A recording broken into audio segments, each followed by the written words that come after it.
Good morning, students. How are you? Are you fine? Okay. I, Dhaval Sangani, once again welcome you all in Saraswati Group of Education. Student, આજે ગ્રામરનું portion શરૂ કરવા જઈ રહ્યા છીએ આપણે. શું કરવા જઈ રહ્યા છીએ શરૂ? યસ, ઇંગ્લિશ લેંગ્વેજ માટે જે ઇમ્પોર્ટન્ટ ફેક્ટર રહેલું છે તે છે ગ્રામર. એની આપણે શુભ શરૂઆત બિગિનિંગ કરવા જઈ રહ્યા છીએ. તો ફર્સ્ટ ઓફ ઓલ હું શું કરીશ ખબર તમને? હું તમને થોડાક પિક્ચર મીન્સ કે થોડીક થિંગ્સ બતાવીશ. સમ થિંગ્સ, એટલે એ થિંગ્સને તમારે આઈડેન્ટિફાઈ કરવાની છે, મારી સાથે બોલવાનું છે, અને હું એ થિંગના જે નેમ છે એને હું બોર્ડ ઉપર પણ રાઇટ કરીશ. ત્યારબાદ આપણે એને આગળ જોશું. એ થિંગ વિશે શું કરશું, શું નહીં કરીએ, એ આપણે આગળની પ્રોસિજર જે છે એ કરશું. ફર્સ્ટ ઓફ ઓલ શું કરશું આપણે? Identification of things. પહેલાં થિંગ્સને ઓળખશું, એ થિંગ્સનું નામ લખશું અને પછી આપણે આગળ વધીશું. So start. Okay, this one is car. This one is car. So I write down here car. Okay, now move to another things. Okay, this one is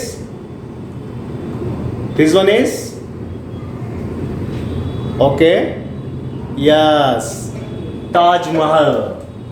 This one is Taj Mahal.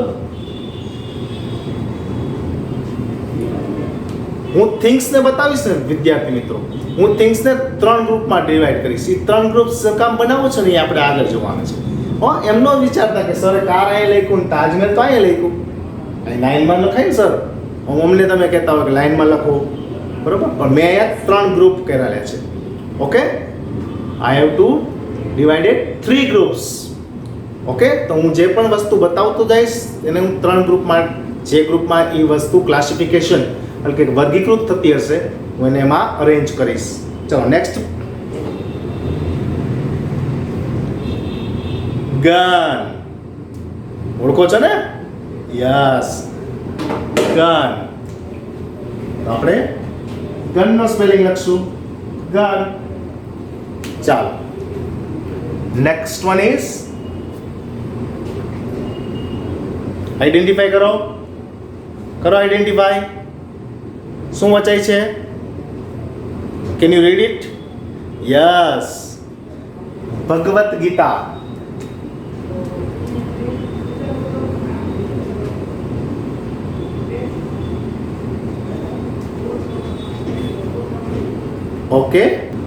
Okay, this one is શું છે? Eraser.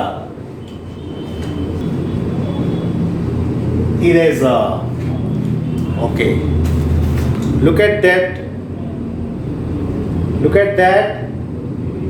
umbrella.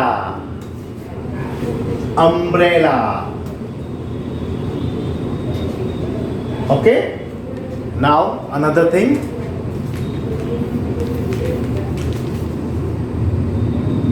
newspaper. But which newspaper? Yes, Gujarat સમાચાર.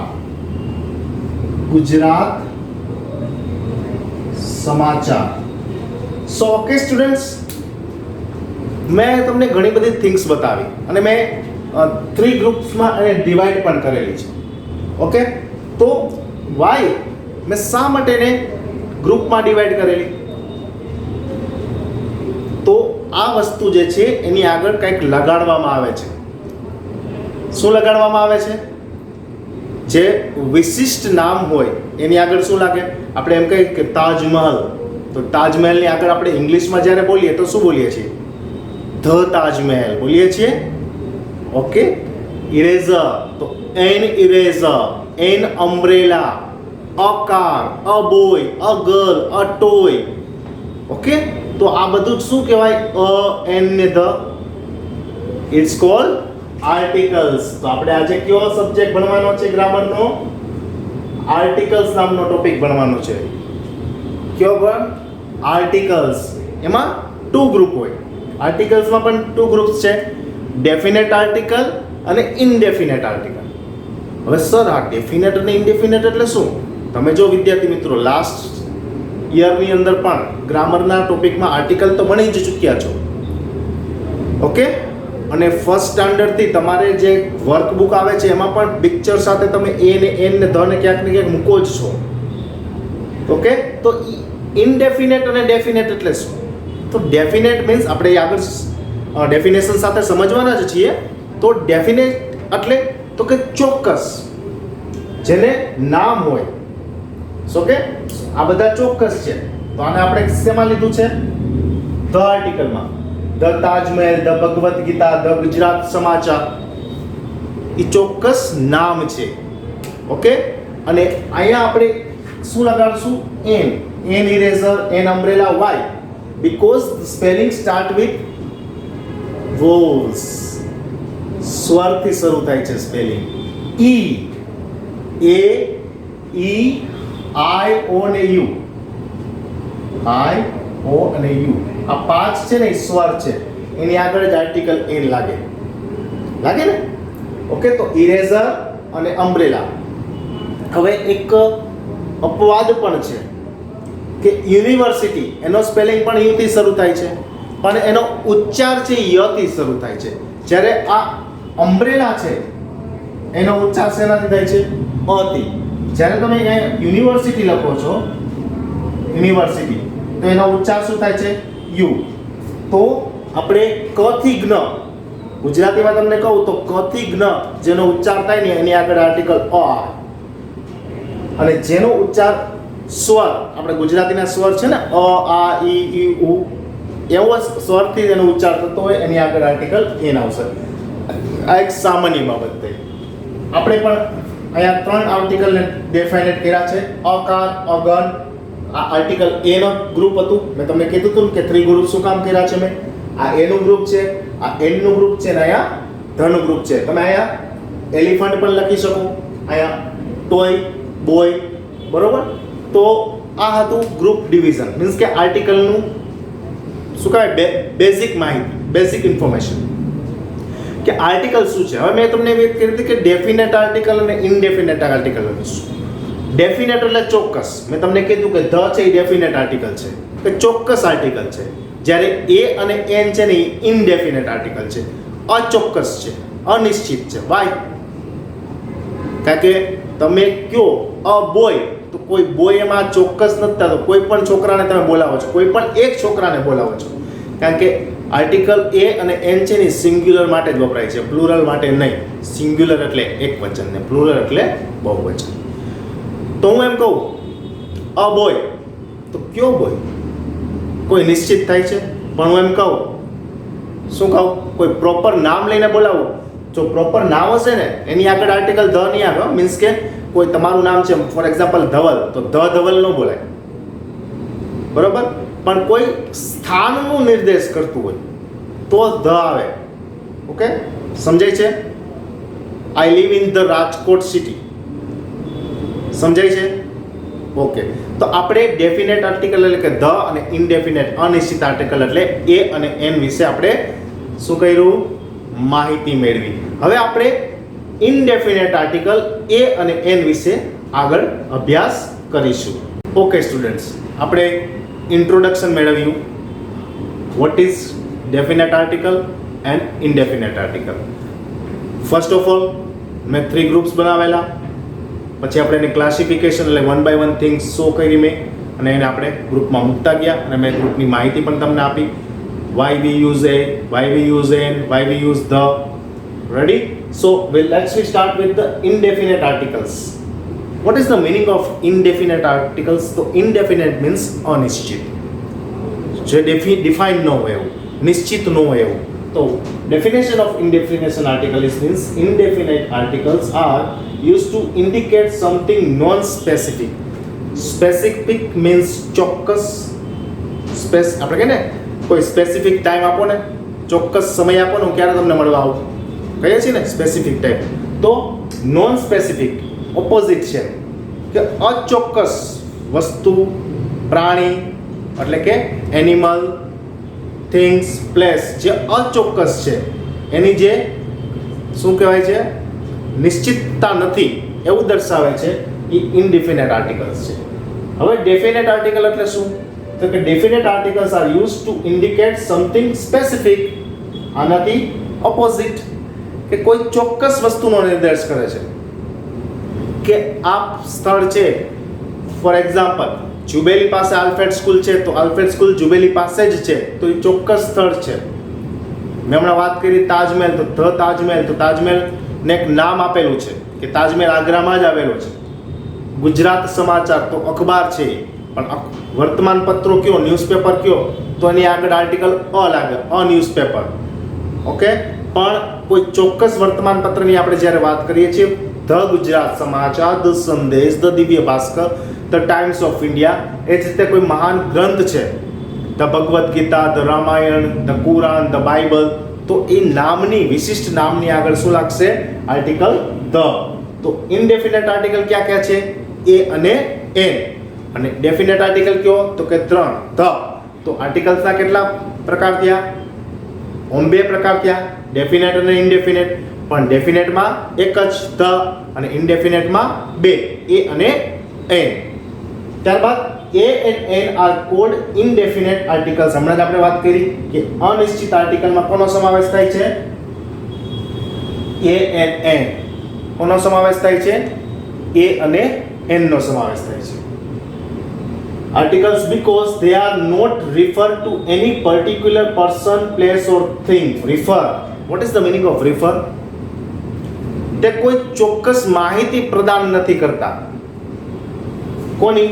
કે આ કયા વ્યક્તિની વાત થઈ રહી છે, કયા સ્થળની વાત થઈ રહી છે, કે કઈ વસ્તુની વાત થઈ રહી છે, એની કોઈ ચોક્કસતા નથી, એનું નિશ્ચિતપણું નથી, એટલે એને ઇનડેફિનેટ આર્ટિકલ તરીકે ગણતરી કરવામાં આવે છે. ફર્સ્ટ ઓફ ઓલ આપણે શું શીખ્યા? તો કે ઇનડેફિનેટ અને ડેફિનેટ આર્ટિકલ્સના 2 પ્રકાર છે. ઇનડેફિનેટ આર્ટિકલ્સમાં શું આવશે? તો કે એ અને એન, જ્યારે ડેફિનેટ આર્ટિકલમાં ધ. ઇનડેફિનેટ આર્ટિકલ શું એટલે શું? તો કે જે કાળ છે, જે શબ્દ છે, એ કોઈ વસ્તુ કે જગ્યાની પ્રોપર માહિતી નથી આપતો, ત્યારે આર્ટિકલ એ અને એન આવશે. અને ડેફિનેટ એટલે નિશ્ચિત, કોઈ વસ્તુ, કોઈ જગ્યા કે કોઈ વ્યક્તિની વિશિષ્ટ માહિતી આપે, મીન્સ કે ખાસ માહિતી આપે કે પ્રોપર માહિતી આપે, ત્યારે આર્ટિકલ ધ વાપરશું ડેફિનેટ આર્ટિકલમાં. હવે આપણે આ આર્ટિકલ એ વિશે શીખવાનું છે. શેના વિશે શીખવાનું છે આપણે અત્યારે? આર્ટિકલ એ વિશે. Indefinite articles. ઇનડેફિનેટ એટલે મેં તમને હમણાં જ કીધું, અચોક્કસ, બરોબર, અનિશ્ચિત. તો અનિશ્ચિત આર્ટિકલ ક્યાં છે? 2, એ એન્ડ એન. તો આપણે એ વિશે વાત કરવાની છે. A is used to in front of singular countable nouns. Singular means એકવચન. Countable means, હાલો કયો? કાઉન્ટેબલ અને અનકાઉન્ટેબલ યાદ આવે છે કઈ? તમે એવો ચેપ્ટર શીખી ગયા છો, હાઉ મેની ને હાઉ મચ. તો હાઉ મચ ક્યારે વાપરશું ને હાઉ મેની ક્યારે વાપરશું? આવું તમારે આવતું હો બીજા ત્રીજા ધોરણમાં, મને આ ખબર છે, તમે પિક્ચર વાળું. તો કે હાઉ મેની જ્યારે વપરાય ત્યારે ગણી શકાય ને એવી વસ્તુ માટે વપરાય હાઉ મેની, જેને કાઉન્ટેબલ થિંગ કહેવાય. અને અનકાઉન્ટેબલમાં શું આવે? મિલ્ક, સુગર, રાઈસ, આ બધું અનકાઉન્ટેબલ છે. પછી પેટ્રોલ, ડીઝલ, આ પણ અનકાઉન્ટેબલ છે, કારણ કે એની ગણતરી ન થાય, એને માપી શકાય લીટરમાં. Okay, uncountable noun. સુગર છે તો ખાંડના દાણા ગણીને લેવાનો, મને 25 દાણા ખાંડ આપો ને, એમ તમે કહેશો કરિયાણાની દુકાને જઈને? નથી કહેતા. આપણે શું કહીએ છીએ? 1 kg, 2 kg મને ખાંડ આપો, બરોબર. રાઈસ લઈએ ત્યારે ચોખાના દાણા ગણીને લઈએ છીએ? નહીં. તો એ બધા અનકાઉન્ટેબલ નાઉન. હા વિદ્યાર્થી મિત્રો, એ પણ તમને જણાવી દઉં કે મની છે ને, એ પણ અનકાઉન્ટેબલ છે. ભલે તમે ગણી શકો છો એને, પણ હાઉ મેની મની એમ નથી બોલતા આપણે. How much money did you want? તમારે કેટલા પૈસા જોઈએ છે? હાઉ મચ આવે છે અહીંયા. ઓકે, કારણ કે મની પણ પ્રવાહીમાંથી બને છે, ધાતુ ઓગાળી, નોટ, કાગળ વગેરેને. તો મની પણ શું છે? અનકાઉન્ટેબલ નાઉન છે. એ તમારી ખાલી જાણ માટે. ઓકે, ઇનડેફિનેટ આર્ટિકલ્સમાં આપણે વાત કરી રહ્યા છીએ અત્યારે એની. A is used in front of singular countable nouns. Singular એટલે કે એક વચન, countable એટલે ગણી શકાય એવા નાઉન. ક્યાં ક્યાં? તો કે a person, animal or thing which are not specific. અહીંયા to is કે જે વસ્તુ નિશ્ચિત નથી એવા શબ્દોની આગળ, પછી એ વ્યક્તિ હોય, પ્રાણી હોય, વસ્તુ હોય, ક્યાંય નથી એક વસ્તુ મેં લખી, પ્લેસ હોય, જગ્યા પણ હોય. ઓકે, તો એની આગળ આર્ટિકલ એ લાગશે. પણ એ કેવી વસ્તુ હોવી જોઈએ? કાઉન્ટેબલ હોવી જોઈએ. કેવી હોવી જોઈએ? કાઉન્ટેબલ હોવી જોઈએ. We don't use a before uncountable or plural nouns. આપણે એનો ઉપયોગ ક્યારે નથી કરવાનો? જ્યારે અનકાઉન્ટેબલ નાઉન હશે અને પ્લુરલ હશે. આપણે ક્યારે યુઝ કરવાનો છે? તો કે સિંગ્યુલર અને કાઉન્ટેબલ હશે ત્યારે. પણ અ પર્સન, જો મેં લખેલું છે પર્સન ની આગળ પણ એ લગાવ્યો છે, તો કોઈ એક જ વ્યક્તિની વાત કરું છું. ઓકે, પણ એ પ્લુરલ થઈ જાય. દાખલા તરીકે હું એમ કહું અ બોય, તો એ સિંગ્યુલર થાય. પણ બોયસ, એ બોલીસ તો શું થઈ જશે? એ પ્લુરલ. તો ક્યારે પણ પ્લુરલ થશે ત્યારે કોઈ પણ આર્ટિકલ આવશે નહીં. હા, આર્ટિકલ ધ આવી શક્યો, કે નિશ્ચિત આર્ટિકલ છે. એ ક્યારે આવશે અને શું કામ આવશે એની ચર્ચા આપણે જ્યારે શીખશું ત્યારે કરશું. તો કે we don't use a before uncountable or plural nouns. Third step, if a noun starts with a consonant. What is the meaning of consonant? Consonant means vyanjan and vowels means સ્વર. આલ્ફાબેટના બે પ્રકાર છે. જેમ ગુજરાતીમાં કેટલા આલ્ફાબેટ છે? 34. એમ ઇંગ્લિશમાં 26. ગુજરાતીમાં કેટલા છે? 33. તો ઇંગ્લિશમાં કેટલા છે? 26. તો એ 26 માંથી A, E, I, O ને U આ 5 માઇનસ કરો તો બાકીના જે 21 છે B, C, D, F, G et cetera, A, E, I, O, U સિવાયના જે બાકીના આલ્ફાબેટ વધે છે 21, એની આગળ આર્ટિકલ એ લાગશે. હવે જો એમ મેં નથી કીધું કે બધા આગળ આર્ટિકલ એ જ લાગશે. Okay, if a noun start with a consonant sound B, C, D, F, G, a comes before the noun. A comes before the noun. Example, my brother is a lawyer. તો આ શેનાથી spelling ચાલુ થયો છે? Lawyer, LT. એનો ઉચ્ચાર પણ લ થાય છે, એટલે આર્ટિકલ એ મૂકો. I need a phone. Phone, ફ. શું ઉચ્ચાર થયો? ફ. તો એની આગળ આર્ટિકલ એ મૂકો. હવે આપણે સ્પેલિંગ ઉપર નથી જવાનું, એ આપણે આગળ ચર્ચા કરશું. હજી આ એક છે ને એને સમજવાનો બાકી છે, આપણે પાર્ટ 2 માં સમજવાનું છે. પણ થોડીક એ જનરલ માહિતી તમને આપી દઉં કે આપણે પ્રોનાઉન્સિએશન ઉપર જવાનું છે. પ્રોનાઉન્સિએશન ઉપર જવાનું છે. ઓકે, આપણે સ્પેલિંગ ઉપર નથી જવાનું. ફોર એક્ઝામ્પલ હું તમને કહું કે યુનિવર્સિટી, તો એના સ્પેલિંગ શું થાય? યુનિવર્સિટીનો સ્પેલિંગ શું થશે? યુનિવર્સિટી. હવે મેં સ્ટાર્ટિંગમાં તમને બતાવ્યું હતું અમ્બ્રેલા. અમ્બ્રેલા. તો તમે આપણે અહીંયા આગળ આર્ટિકલ એન લગાડ્યો, તો મારે અહીંયા આર્ટિકલ એન જ લગાડવો પડે ને સર, કારણ કે એ ઈ આઈ ઓ યુ તો છે, ઈશ્વર છે. તો તમે અહીંયા યુ આગળ એન લગાડ્યો તો અહીંયા યુ આગળ એન જ આવે. નો, આનું પ્રોનાઉન્સિએશન થાય છે અ, અમ્બ્રેલા. જ્યારે આનું થાય છે યુ, યુનિવર્સિટી. તો અહીંયા આર્ટિકલ એન નો આવે, એ આવશે. આની સમજ મેળવવાની છે, જે આપણે નેક્સ્ટ લેક્ચરમાં મેળવીશું જ, કે ક્યારે આર્ટિકલ એ આવે અને ક્યારે આર્ટિકલ એન આવે. એન જ્યારે શીખશું ત્યારે એન તો શીખવાનું જ છે, પણ શું ઉચ્ચારણ ઉપર આપણે ખાસ ધ્યાન દેવાનું છે. ક્યાં ધ્યાન દેવાનું છે? સ્પેલિંગ ઉપર ધ્યાન નથી દેવાનું. સ્પેલિંગના વર્ડ જે ફર્સ્ટ લેટર છે એના ઉપર ધ્યાન આપણે બિલકુલ આપવાનું નથી, પણ પ્રોનાઉન્સિએશન જે છે સ્પેલિંગનું એને ખાસ આપણે મહત્વ આપવાનું રહેશે. તો વિદ્યાર્થી મિત્રો, હું 2 સેકન્ડ આપું છું, તમે આનો સ્ક્રીનશોટ લઈ શકો છો. ઓકે, સો સ્ટુડન્ટ્સ, આ સેશન પછી તમને એક વર્કશીટ નહીં મળે. આ લેક્ચરની વર્કશીટ નહીં હોય. શું કરવાનું તમારે?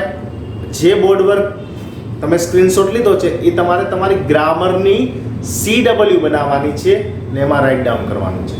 ફરીવાર રિપીટ કરું છું, આ સેશનના અંતે, આ વિડિયો લેક્ચરના અંતે વર્કશીટ નહીં હોય એટલે તમે ખાલી વર્કશીટની રાહ ન જોતા, ઓ હાલો હાઈસ ઇંગ્લિશનું લેસન ન આવ્યું, નહીં.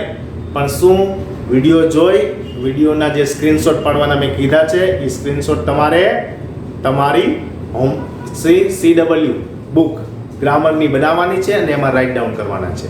ઓકે, તો નેક્સ્ટ લેક્ચર પાર્ટ 2 માં આપણે એ ની થોડીક જે બાકી રહેલી માહિતી છે, ઇન્ફોર્મેશન છે એ મેળવીશું અને આર્ટિકલ એન વિશે પણ આગળ સમજૂતી મેળવીશું. Thank you.